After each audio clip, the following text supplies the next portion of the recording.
Assalamu alaikum wa rahmatullahi wa barakatuhu. Inshallah, today we will be taking up serial number 005 of this series, dealing with the obsession with comparison. Innal hamdulillah nahmaduhu wa nasta'inuhu wa nastaghfiruhu wa nu'minu bihi wa natawakkalu alayhi. ونعوذ بالله من شرور أنفسنا ومن سيئات أعمالنا من يهده الله فلا مضل له ومن يضلل فلا هادي له ونشهد أن لا إله إلا الله وحده لا شريك له ونشهد أن محمدا عبده ورسوله. Our idea of comparing will be found through all walks of life, to the extent that we want to establish some sort of superiority over someone else. Let's look at what happens when you start comparing. This idea of comparing shapes your thoughts. It shapes what you do with your own life and also with your priorities. Unfortunately, Shaitan has made practically all of us obsessed with comparison. So much so, even obeying Allah is set aside. Remember, when Allah asked Shaitan why he did not prostrate, he was so consumed with comparison. Instead of apologizing, instead of realizing and recognizing that he had disobeyed Allah, he says, I am better than him. Even though he recognizes that Allah made them all. All are Allah's creation. This disease afflicts even Muslims. One example we have in Suratul Kahf, Surah number 18, where the story of the man whom Allah had given 2 gardens is mentioned in detail. When Allah gave him these 2 gardens, instead of being thankful to Allah, he was proud of it and he started comparing what others had as against what he had. And the result was the gardens were totally destroyed. Remember what Allah did to the gardener? Same way, you are not special. Whatever blessings Allah has given you is just a gift. What could be the greatest blessing from Allah, remember, could also become a very great trial for you. We often get so obsessed that if Allah has given me more, I have got better looks, I have more money, I have more fame, my knowledge is more, my ability is also more than others. He did not give other people these things. The material that I have is much better than others have. Since Allah gave me all these, it would naturally mean to me that He loves me more than He loves them. Astaghfirullah. A person who has the ability to memorize the Quran as against another who is finding it difficult starts thinking that Allah considers me better. That's why He gave me the skill. That's why He is not able to memorize. So I am more worthy of success. Again, where business is concerned, Allah has given me more success in business. So I am better. That is why Allah made me better. How we interpret these circumstances that we go through. In our deen, there is a comparison that is supposed to happen. Competition is a natural thing. You wouldn't succeed in a business if you didn't compete. If you are not the best and for whatever job you are applying for, then you're not going to get the job. You have to compete with others. Surah Mutaffifin, Surah number 83, Ayah 26, Allah subhanahu wa ta'ala says, the last of it is musk. So for this, let the competitors compete. So Allah Himself has said it is good to compete, to be better. On the one hand, there is a comparison that is condemned, like following the shaitan and being like the shaitan. On the other hand, Allah has made comparison a part of life. So what comparison and what kind of competition is okay, and what kind of comparison and competition is not okay? When you and I compete based on effort, not to establish who is superior or better, but just by trying to do our very best. Your ultimate comparison and competition is against your own self, not anybody else. We don't concern ourselves with anyone else. In business, if you don't have that Quran mindset, you don't want to follow the instructions or the obligations and the guidance that has been given, you keep wondering, what is my competitor doing? What are they selling? What are they working on? When is there going to be a sale by that competitor? We'll do one thing. We'll have our sale one day before the competitor, so that we can get better business. Remember, if you have the right product, if you know you're doing your very best, you don't look at the competitor, you just do what you do in the best manner possible. Surah An-Nisa, Surah number 4, Ayah number 32, Allah subhanahu wa ta'ala mentions, and wish not for the things in which Allah has made some of you to excel others. For men there is reward for what they have earned, and likewise for women there is reward for what they have earned. And ask Allah of His bounty. Surely Allah is ever all-knower of everything. So don't wish for what Allah has given preference over someone else. They might have things which are more favorable. You focus on what you need to focus on. Healthy comparison is always encouraged. The way you approach to compete is what matters most. Let's look at a couple of things where unhealthy comparison takes place. The very root of this unhealthy comparison is the mindset, how dare they do better than us? Let us beat them.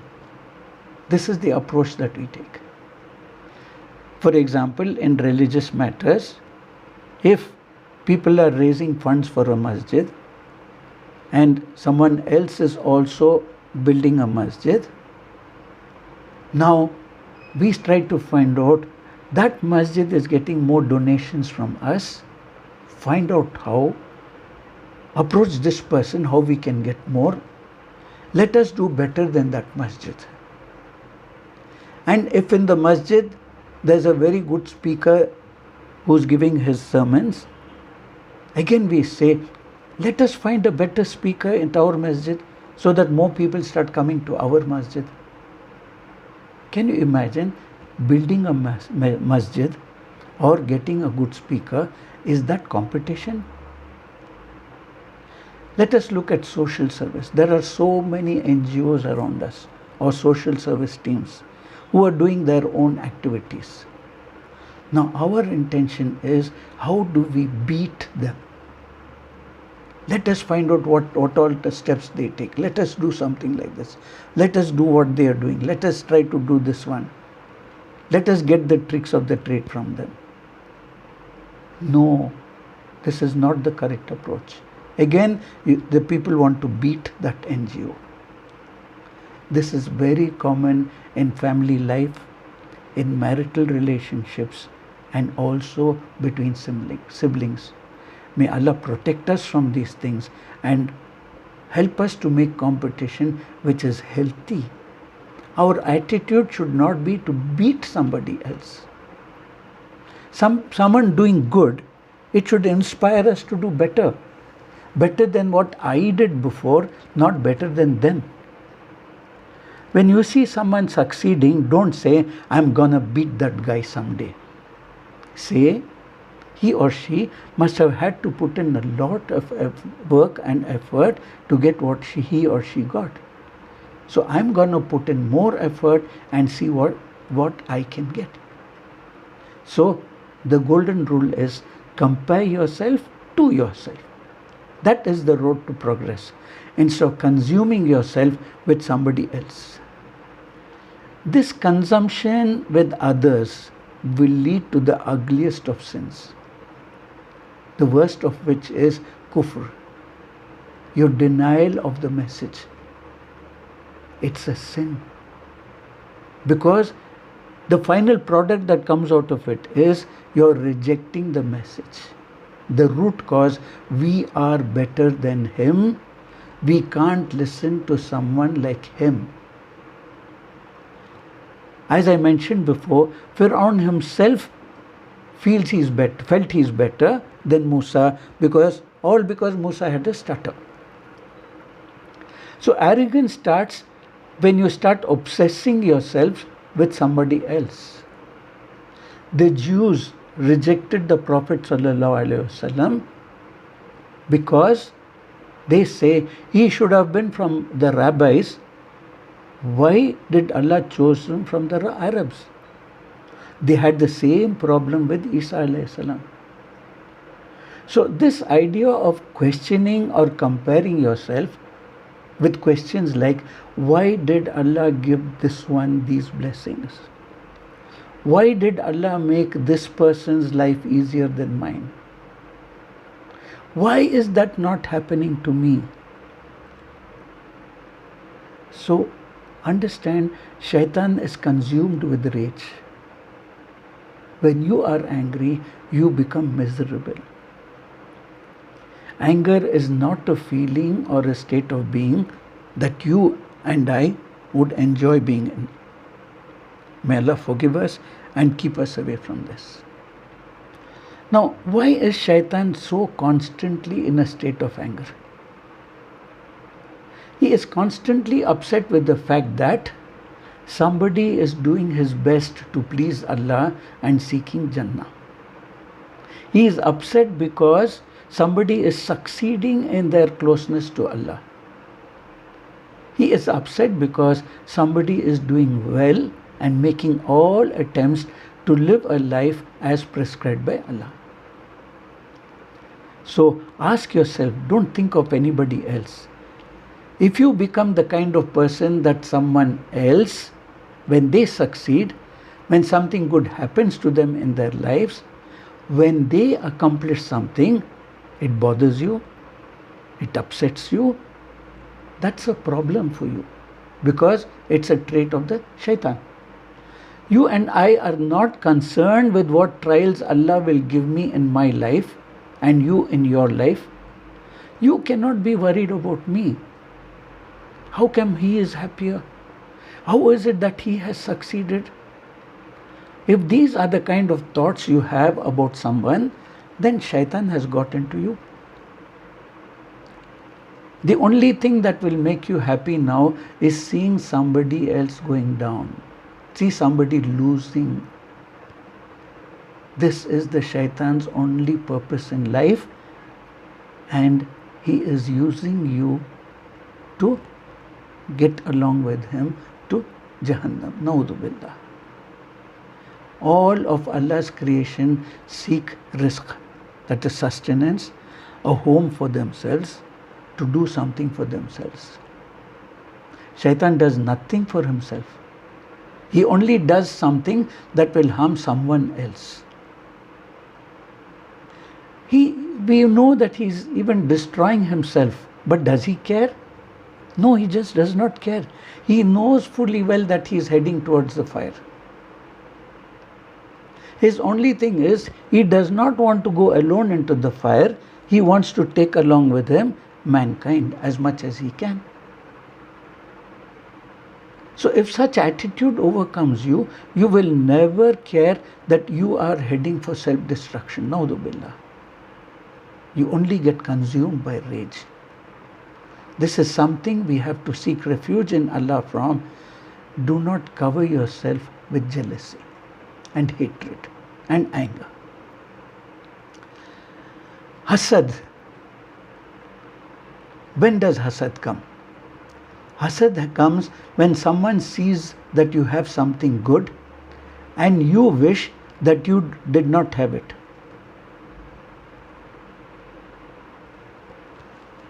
I'm sorry, hasad, someone sees you having something good and you wish that the person did not have it.